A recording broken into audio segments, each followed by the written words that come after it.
पांडव अपनी मां कुंती के साथ इधर से उधर भ्रमण कर रहे थे। वे ब्राह्मणों का वेश धारण किए हुए थे, भिक्षा मांगकर खाते थे और रात में वृक्ष के नीचे सो जाया करते थे। भाग्य और समय की यह कैसी अद्भुत लीला है, जो पांडव हस्तिनापुर राज्य के भागीदार है और जो सारे जगत को अपनी मुट्ठी में करने में समर्थ है, उन्हीं को आज भिक्षा पर जीवनयापन करना पड़ रहा है। दोपहर के बाद का समय था। पांडव अपनी मां कुंती के साथ वन के मार्ग से आगे बढ़ते जा रहे थे। सहसा उन्हें वेदव्यास जी दिखाई पड़े। कुंती दौड़कर वेदव्यास जी के चरणों में गिर पड़ी। उनके चरणों को पकड़कर बिलख कर रोने लगी। उसने अपने आंसुओं से उनके चरणों को धोते हुए उन्हें अपनी पूरी कहानी सुना दी। वेदव्यास जी ने कुंती को धैर्य बंधाते हुए कहा, आंसू बहाने से कुछ नहीं होगा। जो ऊपर पड़ा है उसे धैर्य से सहन करो। जब अच्छे दिन आएंगे फिर सब कुछ ठीक हो जाएगा। चलो मेरे साथ चलो, मैं तुम्हें एक स्थान बताए दे रहा हूँ। कुछ दिनों तक वहीं रहकर समय काटो। वेदव्यास जी पांडवों को एक नगर में ले गए। उस नगर का नाम एकचक्रा था। आज के बिहार राज्य में शाहाबाद जिले में आरा नामक एक बड़ा नगर है। महाभारत काल में आरा को ही एकचक्रा के नाम से पुकारा जाता था। उन दिनों एकचक्रा में केवल ब्राह्मण ही निवास करते थे। वेदव्यास जी पांडवों को एकचक्रा में पहुंचाकर चले गए। पांडव एक ब्राह्मण के घर में निवास करने लगे। पांचों भाई प्रतिदिन भिक्षा मांगने के लिए जाया करते थे। भिक्षा में जो अन्न मिलता था उसी से अपने जीवन का निर्वाह करते थे। उन दिनों एकचक्रा में एक राक्षस के द्वारा बड़े जोरों का आतंक फैला हुआ था। उस राक्षस का नाम बक था। वह दिन में वन में छिपा रहता था, रात में बाहर निकलता था और एकचक्रा में घुस जाता था। जिसे भी पाता था मार डालता था। खाता तो एक ही दो आदमी को था, पर 15-20 आदमियों के प्राण रोज जाते थे। आखिर एकचक्रा के निवासियों ने बक से एक समझौता किया। प्रतिदिन नगर का एक आदमी अपने आप ही बक के पास पहुंच जाया करेगा और बक उसे मारकर खा लिया करेगा। एक ही आदमी की जान जाएगी, व्यर्थ में मारे जाने वाले लोग बच जाया करेंगे। बक ने भी इस समझौते को स्वीकार कर लिया। उसे जब बैठे बिठाए ही भोजन मिल जाता था तो वह समझौते को स्वीकार न करता तो क्या करता। उसने समझौते को स्वीकार करते हुए चेतावनी दे रखी थी कि अगर समझौते का उल्लंघन किया गया तो वह एकचक्रा को उजाड़कर मिट्टी में मिला देगा। बस उसी दिन से क्रमक्रम से एक घर का एक आदमी बक के पास जाने लगा। बक उसे खाकर अपनी क्षुधाग्नि को शांत करने लगा। संयोग की बात, एक दिन उस ब्राह्मण के घर की बारी आ गई, जिसके घर में पांडव अपनी मां के साथ निवास करते थे। दोपहर के पूर्व का समय था। कुंती अपने कमरे में बैठी हुई थी। उस दिन भीम किसी कारणवश भिक्षा मांगने नहीं गया था। वह भी कमरे के भीतर कुंती के पास ही मौजूद था।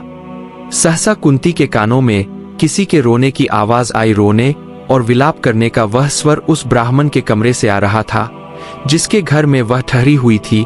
जब कुंती से विलाप का यह सकरुण स्वर सुना नहीं गया तो वह ब्राह्मण के कमरे में जा पहुंची। उसने वहां जो कुछ देखा उससे वह सन्नाटे में आ गई। ब्राह्मण के कुटुंब में कुल 3 ही प्राणी थे, ब्राह्मण, ब्राह्मणी और उसका एक युवा पुत्र। तीनों बिलख कर रो रहे थे। हाय हाय, अब क्या होगा? अब तो सब कुछ मिट्टी में मिलकर रहेगा। कुंती ने तीनों को रोता हुआ देखकर ब्राह्मण से पूछा, विप्रवर, आप तीनों इस प्रकार क्यों रो रहे हैं? क्या मैं जान सकती हूं कि किस दारुण कष्ट ने आप तीनों को अत्यंत दुखी बना रखा है? ब्राह्मण ने आंखों से आंसुओं की बूंदें गिराते हुए उत्तर दिया, बहन, तुम सुनकर क्या करोगी? हमारा कष्ट एक ऐसा कष्ट है जिसे कोई दूर नहीं कर सकता।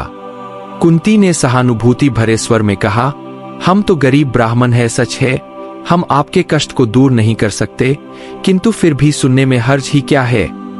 हो सकता है हम आपके कुछ काम आ जाएं।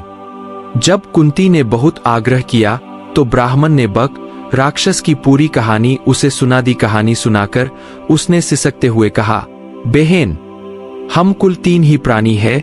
यदि कोई एक राक्षस के पास जाता है तो वह उसे मारकर खा जाएगा, हमारा घर बर्बाद हो जाएगा। इसलिए हम सोचते हैं कि हम तीनों ही राक्षस के पास चले जाएंगे। हम इसलिए रो रहे हैं। आज हम तीनों के जीवन का अंत हो जाएगा। ब्राह्मण की करुण कथा सुनकर कुंती बड़ी दुखी हुई। वह मन ही मन कुछ क्षणों तक सोचती रही, फिर बोली, विप्रवर, मैं एक बात कहती हूं, उसे ध्यान से सुनिए, मेरे 5 पुत्र हैं। आज मैं अपने एक पुत्र को आपके कुटुंब की ओर से राक्षस के पास भेज दूंगी। यदि राक्षस मेरे पुत्र को खा जाएगा तो भी मेरे 4 पुत्र शेष रहेंगे। कुंती की बात सुनकर ब्राह्मण स्तब्ध रह गया। उसने परोपकार में धन देने वालों की कहानियां तो बहुत सुनी थीं, पर पुत्र देने वाली बात आज उसने पहली बार सुनी। वह कुंती की ओर देखता हुआ बोला, बहन, तुम तो कोई स्वर्ग की देवी ज्ञात हो रही हो। मुझे इस बात पर गर्व है कि तुम्हारी जैसी देवी मेरे घर में अतिथि के रूप में है।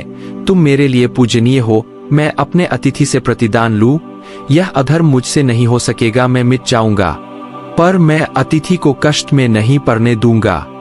ब्राह्मण की बात सुनकर कुंती बोली, आपने हमें आश्रय देकर हम पर बड़ा उपकार किया है। आप हमारे उपकारी है।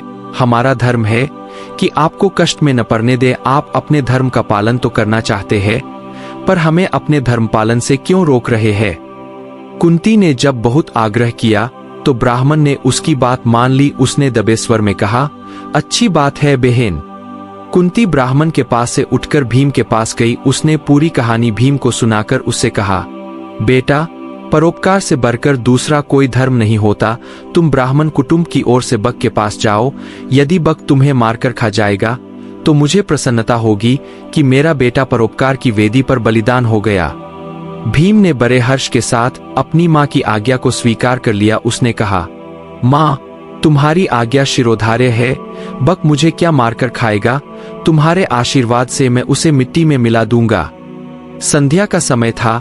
भीम एक गाड़ी के ऊपर खाने पीने का सामान लादकर उसे खींचता हुआ बक के निवास स्थान की ओर चल पड़ा। वह बक के निवास पर पहुंचकर गाड़ी पर लदे हुए खाने के सामान को स्वयं खाने लगा। बक कुपित हो उठा। वह गरजता हुआ बोला, एक तो तुम देर से आए हो और ऊपर से मेरा भोजन खा रहे हो। इतना कहकर वह भीम पर टूट पड़ा। भीम तो पहले ही तैयार था। दोनों में मल्लयुद्ध होने लगा। दोनों की गर्जना और ताल ठोंकने के शब्दों से वायुमंडल गूंज उठा। बक ने बड़ा प्रयत्न किया कि वह भीम को मल्लयुद्ध में पछाड़ दे, पर वह सफल नहीं हुआ। वह स्वयं भीम की पकड़ में आ गया। भीम ने उसे धरती पर गिराकर उसके गले को इतने जोरों से दबाया कि उसकी जीभ बाहर निकल आई। वह प्राण शून्य हो गया। भीम ने उसे उठाकर नगर के फाटक के पास फेंक दिया। उधर संध्या समय चारों भाई भिक्षाटन से लौटे तो कुंती से सब कुछ सुनकर वे बड़े दुखी हुए। उन्होंने अपनी माँ से कहा, तुमने भीम को अकेले भेजकर अच्छा नहीं किया। हम भाइयों में वही एक ऐसा है जो संकट के समय काम आता है। कुंती ने अपने पुत्रों को समझाते हुए कहा, तुम चिंता क्यों करते हो? तुम देखोगे कि मेरा भीम बक को मिट्टी में मिलाकर आएगा। फिर चारों भाई भीम का पता लगाने के लिए चल पड़े। वे अभी कुछ ही दूर गए थे कि भीम अपनी मस्ती में झूमता हुआ आता दिखाई पड़ा। चारों भाई दौड़कर भीम से लिपट गए। भीम ने उन्हें बताया कि उसने किस तरह अत्याचारी बक को नरक में पहुंचा दिया है। भीम ने घर पहुंचकर अपनी माँ के चरण स्पर्श किए। उसने कहा, माँ, तुम्हारे आशीर्वाद से मैंने बक का संहार कर दिया। अब एकचक्रा के निवासी सदास्ता के लिए भयमुक्त हो गए। कुंती ने भीम का मुख चूमते हुए कहा, बेटा भीम, मुझे तुमसे यही आशा थी। मैंने इसीलिए तो तुम्हें बक के पास भेजा था। प्रभात होने पर एकचक्रा निवासियों ने नगर के फाटक पर बक को मृत अवस्था में पड़ा हुआ देखा। उन्हें जहां प्रसन्नता हुई वहां आश्चर्य भी हुआ। बक का वध किसने किया? क्या ब्राह्मण ने? एकचक्रा के निवासी दौड़े दौड़े ब्राह्मण के घर पहुंचने लगे। थोड़ी ही देर में ब्राह्मण के द्वार पर बहुत बड़ी भीड़ एकत्रित हो गई। ब्राह्मण के जयनाद से धरती और आकाश गूंजने लगा। ब्राह्मण ने भीड़ को शांत करते हुए कहा, भाइयों, बक का वध मैंने नहीं किया है। उसका वध तो मेरे घर में ठहरी हुई ब्राह्मणी के बेटे ने किया है। एकचक्रा के निवासी इस बात को तो जान गए कि बक का वध ब्राह्मण के घर में टिकी हुई ब्राह्मणी के एक बेटे ने किया है, किंतु अधिक प्रयत्न करने पर भी वे यह नहीं जान सके कि ब्राह्मणी कौन है और उसके 5 बेटे कौन है।